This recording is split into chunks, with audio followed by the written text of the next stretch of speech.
Si vous pensez déjà connaître la Mongolie, ce joyau caché au cœur de l'Asie, où l'on peut chevaucher tout en admirant les étoiles, la nuit au-dessus de steppes infinies, préparez-vous à être surpris. Dans cette vidéo, 15 faits étonnants sur le pays le plus unique d'Asie vont être révélés. Et je crois sincèrement que vous allez entendre des choses que vous n'avez jamais entendues auparavant. Alors restez avec moi jusqu'à la toute dernière seconde de ce voyage. Numéro 15. La Mongolie abrite la capitale la plus froide de la planète. Oulan-Bator se situe à environ 1300 mètres au-dessus du niveau de la mer, entouré de montagnes, et sa proximité avec la Sibérie apporte des hivers d'une rudesse extrême. En janvier, le mois le plus froid, la température moyenne tourne autour de -24 degrés Celsius, mais elle peut chuter à -40 degrés Celsius, voire encore plus bas. Imaginez, tout gèle en un instant, de vos cils et de vos cheveux jusqu'à la nourriture que vous essayez de manger.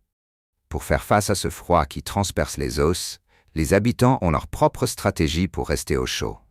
Ils portent des manteaux épais, superposés, en peau de mouton, en poils de chameau ou avec des matériaux isolants modernes.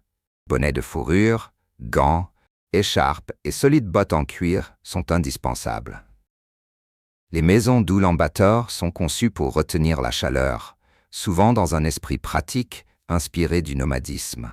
Murs plus épais, fenêtres à double vitrage et système de chauffage dédié. En hiver, beaucoup de résidents brûlent du charbon ou utilisent des poêles à bois pour réchauffer leurs pièces. Et malgré tout, la ville continue de vivre. Les gens trouvent encore du bonheur dehors. Patinage sur glace, bataille de boules de neige et promenades paisibles dans des parcs recouverts de blanc. Les festivals d'hiver illuminent la saison et créent une ambiance chaleureuse et joyeuse, dans la capitale la plus froide du monde. Numéro 14. Culture nomade. L'âme de la terre des chevaux et des steppes immenses.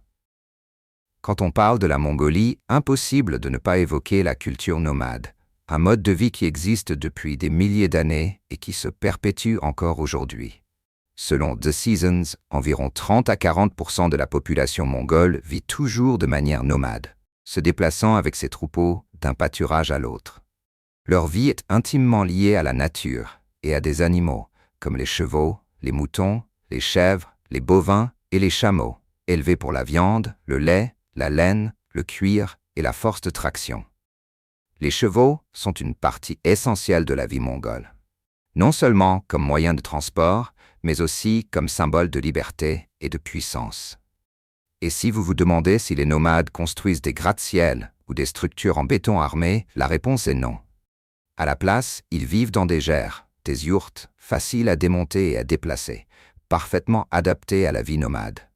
Avec son design circulaire, son solide cadre en bois et son épaisse couche de feutre fabriquée à partir de laine de mouton ou de poils de chèvre, le gers se monte et se démonte facilement. À l'intérieur, tout est rangé avec soin et ordre, révélant l'ingéniosité et le raffinement des nomades. Numéro 13. La Mongolie, la terre natale du grand Gengis Khan. Mentionnez la Mongolie, et il est impossible de ne pas penser à lui, l'un des plus grands chefs militaires et dirigeants politiques de l'histoire. Il a uni les tribus mongoles et fondé l'Empire mongol, le plus grand empire terrestre contigu de l'histoire, s'étendant de l'Asie à l'Europe. La statue de Gengis Khan est connue comme la plus grande statue équestre du monde et montre la vénération du peuple mongol pour le grand Khan. Il n'était pas seulement un conquérant, mais aussi un réformateur. Il a instauré le code Yasa, qui régissait les affaires militaires, civiles et pénales. Son héritage résonne encore à travers les réformes, le système juridique et la gouvernance de l'Empire mongol, contribuant à façonner, plus tard, l'histoire et la culture de nombreuses nations. La statue équestre de Gengis Khan est la plus grande statue équestre du monde. Achevée en 2008, elle est faite d'acier inoxydable, pèse 250 tonnes et mesure 40 mètres de haut. La statue représente le héros mongol qui a conquis la moitié du monde. Le complexe de la statue se trouve sur les rives de la rivière Toul, à Tsonjin-Boldog. Numéro 12. La terre du désert le plus mystérieux du monde, le désert de Gobi. Le désert de Gobi, l'un des plus grands déserts de la planète, s'étend à travers la Mongolie et la Chine, et il est bien plus que d'interminables dunes dorées avalant l'horizon. C'est une terre rude, aride, remplie de merveilles et de mystères. Ce n'est pas seulement du sable et des roches, ici vous pouvez trouver des oasis verdoyantes, des lacs d'eau salée, des montagnes calcaires et des fossiles de dinosaures. Le Gobi abrite aussi une faune incroyable. Vous pourriez voir des chameaux de Bactriane avancer fièrement, des chevaux sauvages de Przewalski galoper comme le vent, des panthères des neiges se cacher dans des fissures rocheuses, des gazelles du Gobi et même l'ours du Gobi, un ours brun extrêmement rare, proche de l'extinction, qu'il faut absolument protéger. Le Gobi n'est pas seulement du sable, c'est une terre qui renferme d'innombrables histoires mystérieuses.